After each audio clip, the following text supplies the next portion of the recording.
Salut les petits potes et bienvenue dans ce nouvel épisode des tests de papa. Et aujourd'hui, nous avons la chance d'avoir la magnifique Aprilia RS 660 édition extrême.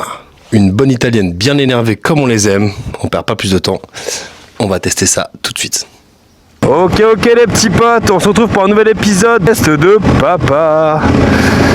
Et donc nous avons aujourd'hui la magnifique Aprilia RS 660. C'est une édition spéciale celle-ci. C'est l'édition extrême. J'ai mon magnifique copilote juste derrière moi, Caillot, au cas où je fais n'importe quoi. Bon, merci en tout cas à la propriétaire de cette magnifique machine de me la prêter pour une après-midi. Je pense qu'il y a moyen de se faire plaisir avec ça. Alors comme j'avais dit avec la Bioule, ça c'est pareil, une machine à perdre des points, soyons honnêtes. Cette moto est juste magnifique sur le plan esthétique, elle est vraiment de toute beauté. La déco est incroyable, les lignes sont super belles. Et en plus on est équipé là-dessus d'un petit silencieux. Je sais pas si c'est le silencieux, si c'est une ligne complète, mais SC Project qui chante mais divinement bien. Ça chante mieux que Mariah Carey à Noël. On est sur 100 chevaux, tout rond, pour un poids total de mémoire de 180 kg. Plein de mecs qui vont dire ouais 100 chevaux, ça a que dalle dans le bide. Pardon ? Et crois-moi que déjà 100 chevaux entre les pattes, une moto qui fait moins de 200 kg, bah c'est déjà pas mal. Et trop d'accélération. Ouais, je sais, elle est belle, c'est pas la mienne. Je disais tout à l'heure, c'est une édition spéciale, c'est édition Extrema, 3 kg de moins au niveau du cadre que la classique. 3 kg ça paraît pas grand chose sur papier, mais mine de rien, sur le rapport poids-puissance, bah ça joue beaucoup.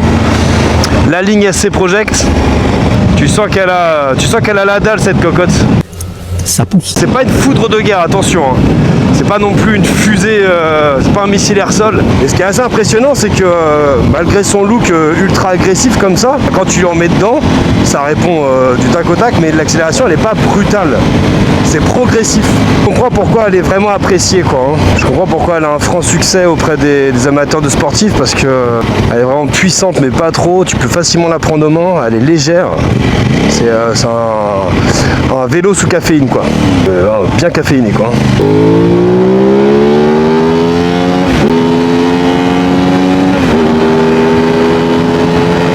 Tu te calmes, oui? Ça va pas, non? Oh. Voilà. En plus j'ai dit en partant à ma femme ouais, je vais tester cette moto. Tu fais attention, tu vas pas trop vite. Tu mens. Il ment. Alors je tiens à préciser également que j'ai l'accord de la propriétaire de cette machine pour y aller un peu fort. Pas de oui, tu respectes pas la machine, c'est pas la tienne. Pas du tout, j'ai l'autorisation d'y aller comme un cochon. Oh la gringo! Mais quel pied! Mais moi je veux une sportive, moi c'est fini là. Moi je veux les chaussures. Je veux une sportive, c'est terminé là. Là mon copain. Et sur cette moto niveau freinage mon pote, t'es équipé en double disque Brembo, maître cylindre Brembo. Et autant te dire mon pote qu'avec ça, tu déculottes le bitume quand tu freines. Les petites finitions carbone là, qu'est-ce que c'est beau. L'élégance à l'italienne, y a pas à chier. La petite bulle là en fuel. Doutez bien, sur ce type de machine, elles sont régulièrement équipées de shifters. C'est pas les keufs là, non? Non? Cool. On va tester le shifter. Oh ouais! C'est un régal! Et normalement, t'as le shifter up et elle a également le shifter down. On va tester ça tout de suite. Ouais, royal.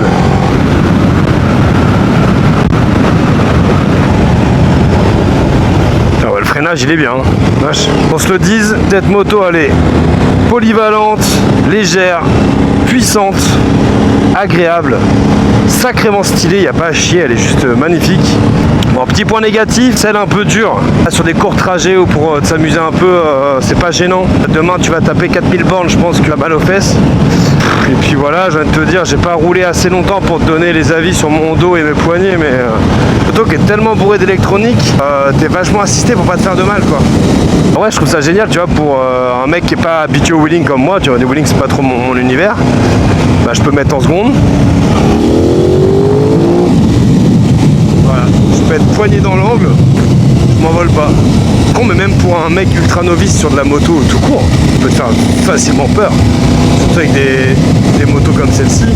Trop bien le shifter. Et ouais, up, down, les deux, incroyable. C'est trop drôle. Trop drôle de voir mon pote comme ça avec son cuir, ses grosses bottes, son casque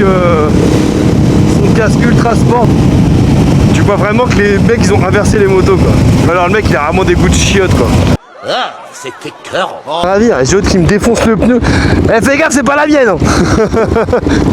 Merci à mon pote Caillot de me l'avoir descendu et puis de m'avoir suivi là sur ce review. Et juste derrière, je sais pas si vous le voyez. Coucou. Et merci à tous de nous suivre dans cette aventure. Fuel and Wheels.